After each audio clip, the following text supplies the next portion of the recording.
कितना पद वसुधा में हिंदू नारी का। आप लोगों का गाय लग मिला रही है, कोई बात नहीं है। कितना गौरवशाली पद वसुधा में हिंदू नारी का है।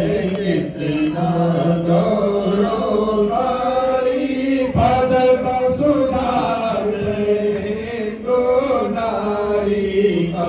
क्यों बड़े डॉक्टर की या बड़े मास्टर की या बड़े अधिकारी की पत्नी बन गई से ना, इसके लिए नहीं है। उसके त्याग में, उसके बलिदान की यहाँ पर सराहना की गई। हमारी भारतीय नारी, भारतीय ललनाएं अपने जीवन को पिता ने जिसके हाथ में सौंप दिया वहां पर अपना जीवन न्यौछावर कर देती हैं। उनके जीवन में कहा गया क्या?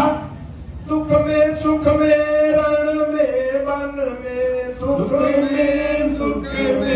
रण में वन में। अभी किस स्थिति में है, जिस स्थिति में है उसमें वो आनंद से भगवान की ओर, भगवान का स्मरण करके, भगवान के चरणों में उपासना करके उसको स्वयं भगवान के रूप में उसकी स्वयं रक्षा करती है और भगवान से ही, भगवान के चरणों में मिलाने का प्रयास करती। आगे कथा में सुनाएंगे इसका भाव।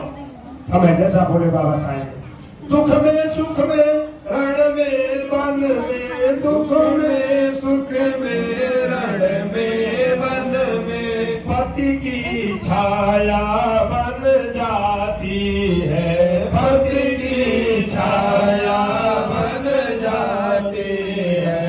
अपनी कोमल अंगुली को रथ चक्के की कील बनाती है।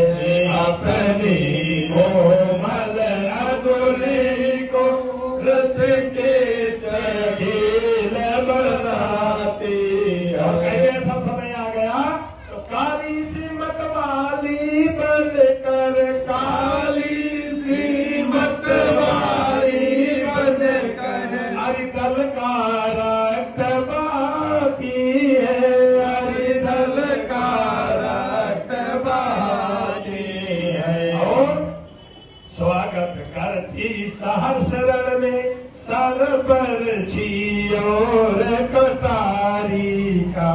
स्वागत करती सहर्ष रण में सरबर छियोर कटाते है। कितना गौरवशाली पद वसुधा में हिंदू नारी का है।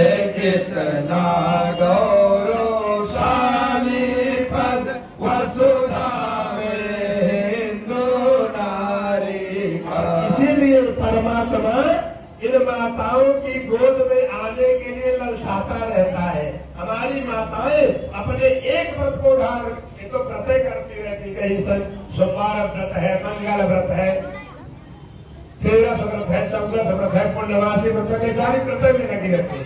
लेकिन सारे व्रत करो अच्छी बात है, लेकिन एक सारे व्रत मत करो तो भी कोई हानि नहीं, केवल एक व्रत ले लो। लेकिन अंतर यही है कि हम दुनिया के व्रत तो करते हैं, लेकिन जो हमारा व्रत होना चाहिए वो व्रत हम नहीं करते। वो कौन सा व्रत है? आप लोग समझी गई होंगे कि बोल दें। एक ही धर्म एक व्रत लेवा, काय वचन मन पति पद प्रेमा। अपने पति के चरणों का अनुगमन करो। अगर ऐसी भावना से जो भारतीय लड़ना है तो सूर भी नहीं रुक सकते, सूर भी डरते हैं ऐसी माता के सामने, इनका सामना कर रहे हैं। अगर ये संकल्प कर, हमारी भारत की लड़ना में सती के संकट को सती समझती है। जिस समय में सारणी दौड़े अनसुईया के चरणों में गई, माँ मुझे श्राप मिल गया है ऋषि का कि सूर्योदय होगा, मैं विधवा हो जाऊंगी। अनसुईया जी ने कहा, अनसुईया जी अपनी की प्रिया चित्रकूट में जिन्होंने अपनी तपस्या से पातिव्रत के बल में गंगा जी को, मंदाकिनी मैया को प्रकट किया।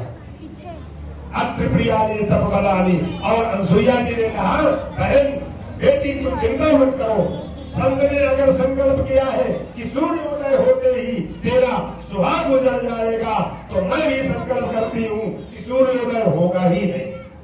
अनसुईया जी ने संकल्प कर लिया। अब तो बड़ी विचित्र दशा, संत कहते हैं सूर्योदय होते हुए सुहाग नष्ट होगा, और सती ने कहा सुहाग जब सूर्योदय होगा तब न सुहाग गुजरेगा।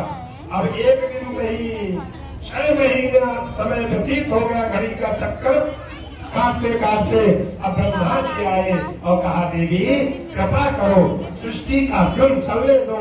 महाराज मैंने एक बेटी को वचन दे दिया है, कहा देखो ऋषि की वाणी भी सत्य हो और तुम्हारी वाणी भी सत्य हो, इसके लिए समझौता करना होगा। अरे इसका गलित पुष्ट वाला जो शरीर है एक बार छूटेगा और इसी शरीर से इसको दिव्य कांति में सुंदर स्वरूप की प्राप्ति होगी। और वही हुआ। अनसुईया जी के पास ब्रह्मादि सारे देवता आए चित्रकूट के पावन धरा पर, और अनसुईया जी से कहा देवी जब तक तुम नहीं चाहोगे सूर्योदय नहीं होगा, तुम अर्घ प्रदान करो। अनसुईया जी ने तांबे के अर्घ में सुंदर जल में करके अक्षत पुष्प आदि मिला करके, और जैसे कहा हे ही सूर्य सहस्रांशो तेजोरा से जगत पति अनुकंपय माम भक्त ग्रहणार्घम दिवाकर। जैसे इतना कह करके जैसे अर्घ दिया ऐसे भगवान सूर्य का प्रादुर्भाव हुआ। बोलिए अनसुईया मैया की जय।